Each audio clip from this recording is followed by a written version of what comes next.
Imagine stepping into a vast corridor lined with countless doors, each one concealing a puzzle that beckons you to enter.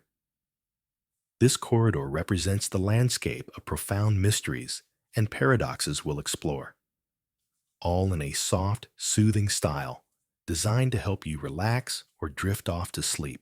You may feel a sense of anticipation, almost like you've stepped into a dreamscape where every turn reveals a new riddle that tests the limits of your understanding. Over the course of this journey, we'll delve into 10 intellectual enigmas, drawn from both ancient philosophical puzzles and more modern existential quandaries. These riddles have stirred human curiosity for centuries, yet they can also evoke a calming sense of awe. Think of it as staring into a clear night sky that feels both infinite and intimately comforting. It might unsettle you at first with its vastness, but the very act of contemplating it can soothe you into a tranquil frame of mind. By confronting the unknown, we open ourselves to humility and wonder. Recognizing that we don't have all the answers can paradoxically bring about a peaceful acceptance, reminding us that mystery is woven into the fabric of life. Each segment in this video stands alone, offering its own peculiar riddle, yet all tie together in a larger tapestry of reflection, gently guiding you toward the idea that complexity need not be feared. Sometimes, resting in these unanswered questions can nurture a deeper sense of inner peace.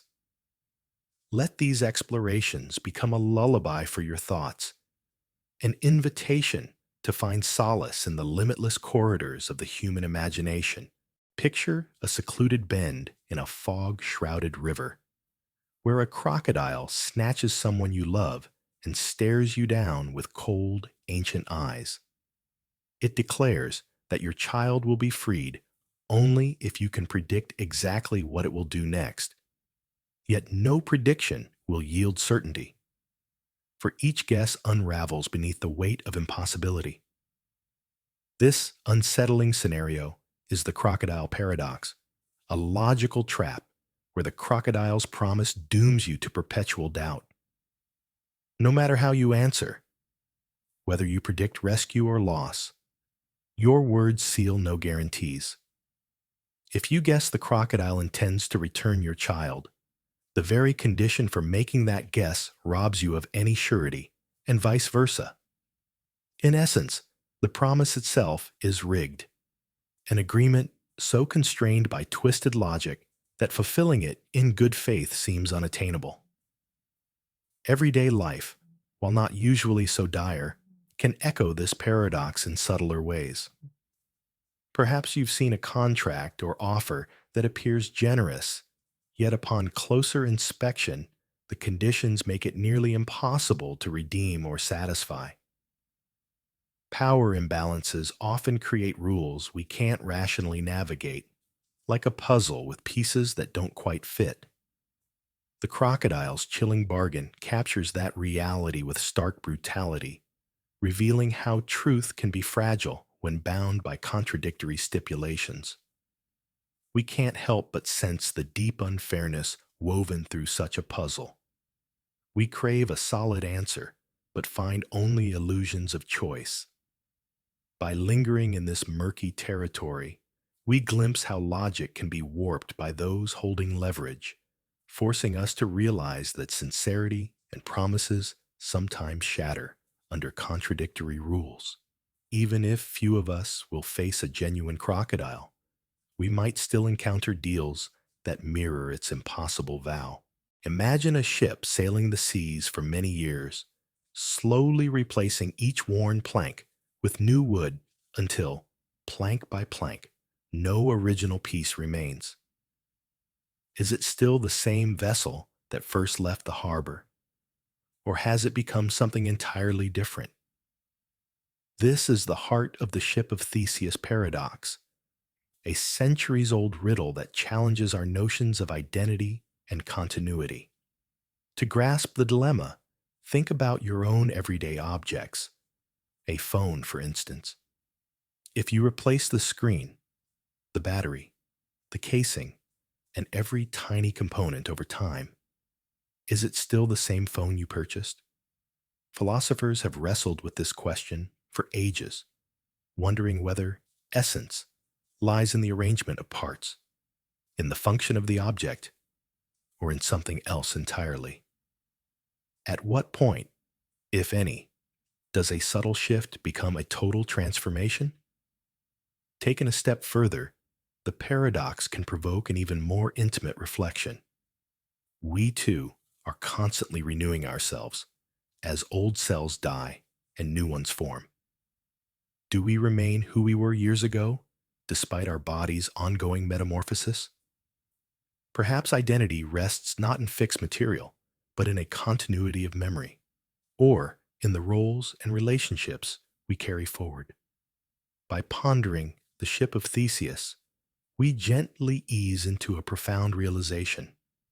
Existence may be less about static definitions than about fluid, ever-evolving threads that bind our past and present selves together.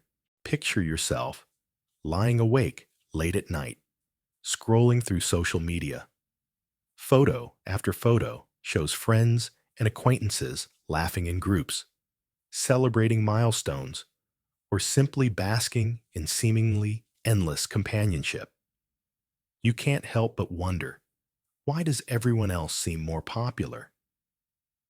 This sensation is captured perfectly by the friendship paradox, which explains how people with many connections tend to appear in more friend networks, skewing our perception of what's normal. Simply put, highly social individuals occupy more of our social circles, and so we see them more often, both online and off. Their frequent presence, combined with the carefully curated highlights of social media, magnifies the impression that everyone else is surrounded by constant camaraderie. Meanwhile, our own daily moments go uncelebrated or unshown, making our lives feel unremarkable in comparison. This creates a subtle but powerful distortion. You end up comparing the full breadth of your life, including its quiet, lonely corners, to the glossy, edited snapshots of other people's best days.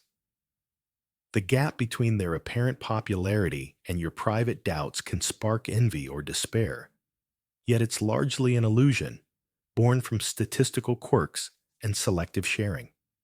In reality, countless quiet moments exist behind everyone else's posted smiles. Recognizing the friendship paradox can be reassuring. It reminds us that perceived popularity isn't always a reflection of genuine friendship depth or real happiness. Instead of allowing skewed perceptions to unsettle you, remember that social media only ever shows fragments of the story.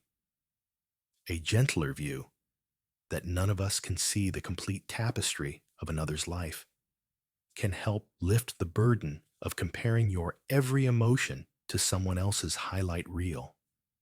Gaze up on a clear night, and the stars seem endless. Logic suggests that with so many suns and potential Earth-like planets, the universe should be teeming with intelligent life. And yet, we wait in silence. This conundrum is the Fermi paradox. If aliens are out there, why haven't they contacted us or even left obvious traces of their existence? We imagine countless worlds thriving in distant galaxies. Statistically, it seems nearly impossible that Earth would be the lone harbor of life. Yet every probe, radio telescope, and scientific endeavor has so far yielded no definitive proof that anyone else is listening or broadcasting. Possible explanations abound. Perhaps advanced civilizations remain too far away for our signals to reach. Or they might choose purposeful secrecy, fearing the risks of drawing attention to themselves. Others speculate that life itself is fragile. Technological societies might not endure long. Their own self-destruction extinguishing hope of cosmic contact. These theories stir both awe and unease.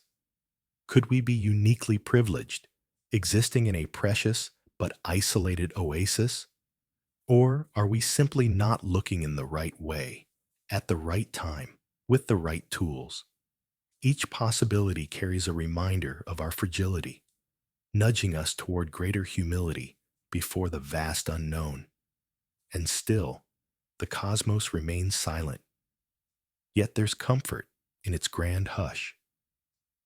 The stillness of the night sky can cradle our imagination, inspiring us to keep searching and to cherish the tiny blue world we call home, whether it stands alone or quietly awaits the echo of another's call.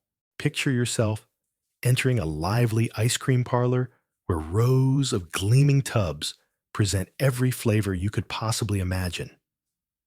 At first, you feel excited by all the possibilities, but as you scan the countless labels, salted caramel swirl, pistachio crunch, triple berry blast, mint mocha chip, the initial thrill begins to fade into uneasy indecision. The more you ponder, the harder it becomes to choose. You hover in front of the display, paralyzed, eyes darting between options, worried that selecting one might mean missing out on something even better. This unsettling feeling lies at the heart of the paradox of choice. According to psychologist Barry Schwartz, when we face an overabundance of options, our freedom to choose often backfires.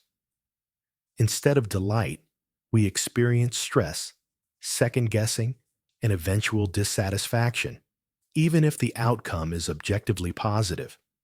You might finally settle on one glorious flavor, only to spend each spoonful wondering if you should have tried something else, robbing yourself of the chance to fully enjoy what you have.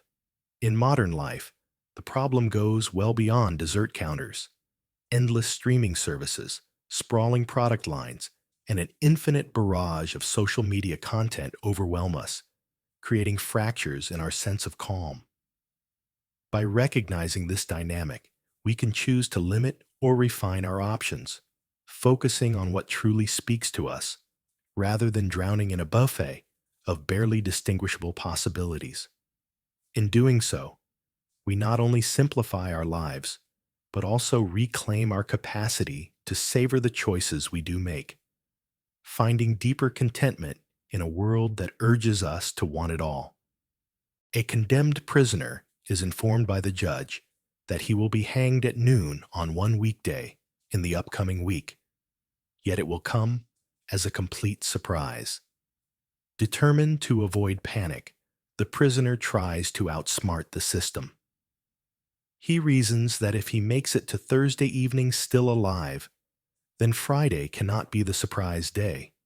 He would already know it was coming. Therefore, Friday is ruled out. By applying the same logic backward through the days, the prisoner concludes that no day can possibly be the surprise, and he relaxes, convinced the hanging won't occur at all. Yet one morning, earlier than he thought, guards arrive, and the hanging takes place. He is genuinely shocked. This paradox arises because the prisoner's logical deduction collapses in the face of the actual event. Each day he is ruled out becomes viable again once he presumes the entire structure of his reasoning is unassailable. The sudden moment of execution reveals the difference between careful forethought and the unpredictable nature of real events. In this puzzle, we see how our drive to predict and control outcomes runs headlong into the permanent possibility of something we simply didn't anticipate or assumed we had logically eliminated. It underscores how limited our foresight can be, no matter how meticulously we calculate. On a gentler level, the paradox can remind us that while planning and analysis might lend a sense of security, life still holds space for sudden change, capable of upending even our most reasoned assumptions.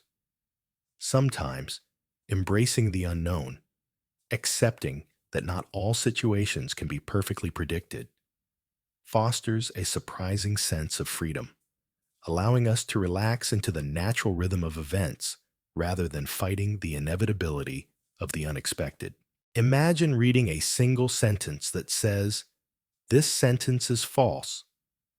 The moment you try to interpret it, you're caught in a loop.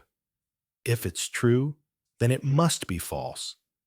But if it's false, it also has to be true. This riddle, known as the liar paradox, has captivated thinkers for centuries because it defies the very notion that words can be neatly sorted into truths or falsehoods. Its self-referential nature is what causes the logical turmoil. Language generally operates under assumptions of clarity. We rely on definitions and context to decode meaning. But here, the sentence refers to itself, forever flipping between true and false, rendering conventional reasoning helpless. Philosophers have wrestled with this puzzle, proposing all manner of solutions or exceptions, yet no universally satisfying resolution has emerged. The liar paradox sits like a splinter in logic's foundation, showing how a few words can dismantle the basic rules we trust. Other self-referential puzzles, such as a card that reads on one side, the statement on the other side is true, and on the reverse, the statement on the other side is false, deliver the same mental whiplash. Each time we try to pin down the meaning shifts. Underneath this lies a profound hint at language's fragility. What we assume is robust can crumble when the subject and object become one. If our words can't stand firm under a bit of self-reference, perhaps it reveals how carefully we must handle statements that turn in upon themselves. And maybe it also reminds us that our drive to simplify reality into definite truths can falter when confronted by contradictions lying just beneath the surface of everyday speech. Imagine that every grain of sand, every swirling galaxy, and every heartbeat you feel is part of a meticulously crafted simulation. The thought might evoke wonder, or perhaps a twinge of discomfort. This concept, often called the simulation theory, suggests that far future civilizations, perhaps even descendants of humanity, could possess the technology to run ancestor simulations in which entire worlds, complete with complex conscious beings, play out like immersive computer programs. Philosopher Nick Bostrom proposed that if advanced societies can generate an untold number of simulated realities, the probability rises that we ourselves might be living inside one. It can feel like being a character in a vast, high-fidelity video game. Coded laws of physics, carefully rendered environments, and each of us following storylines that feel personal, but could be scripted into the grand design. Much as a gamer might guide a digital avatar, so too might external entities, beings we've never met, oversee the very fabric of our existence. This notion unsettles our usual confidence in a tangible world. If everything is code, questions arise about free will, morality, and purpose. Is altruism still meaningful if we are but lines of programming? Or does empathy become even more precious, the one genuine spark in an otherwise simulated cosmos? While unproven and widely debated, the mere possibility challenges us to rethink what is real. Perhaps the bedrock certainties of life, birth, death, the laws of nature, are part of an elaborate tapestry we were never meant to suspect. Even if the simulation theory were true, though, we continue to feel pain, joy, and beauty as if they are undeniably real. Whether we exist in a cosmic laboratory or a genuine universe, the experience itself remains ours. Yet confronting this idea can stir both awe and humility, prompting us to remember that what we see, hear, and believe might rest on a foundation far more mysterious than we ever imagined. In the quiet moments between wakefulness and sleep, the paradoxes we've traversed begin to glow like distant lanterns in the dark. Each one, from the crocodile's impossible promise to the notion that our entire world might be simulated, peels back layers of certainty. Initially, this can leave us uneasy, as though the floor has dropped from beneath our feet. Yet paradoxically, it is often in that very freefall that a remarkable calm can settle in. By exploring these riddles, we confront the ultimate truth. Life doesn't always offer tidy resolutions. There is a quiet freedom in realizing we may never fully capture reality through logic alone. The mysteries of identity, cosmic isolation, and the limits of choice all nudge us to take a step back from our need to categorize and finalize. In resisting the urge to nail down every answer, we can discover a kind of serenity in not having to be certain. Sometimes, stopping the frantic search for the right conclusion can soothe the restless mind more effectively than any solution ever could. Wonder and wisdom begin to merge in that space. Wonder fuels our curiosity and our openness to marvel at what we don't understand. Wisdom teaches us that not every question must be solved to be meaningful. Holding these two qualities together, like two hands clasped, can transform even the most disorienting puzzle into a source of quiet insight. And when we finally close our eyes for the night, these paradoxes can cradle us, inviting us to breathe softly into the mystery, allowing the unknown to be exactly what it is, a gentle reminder that being alive means standing at the threshold of all we cannot yet see or name.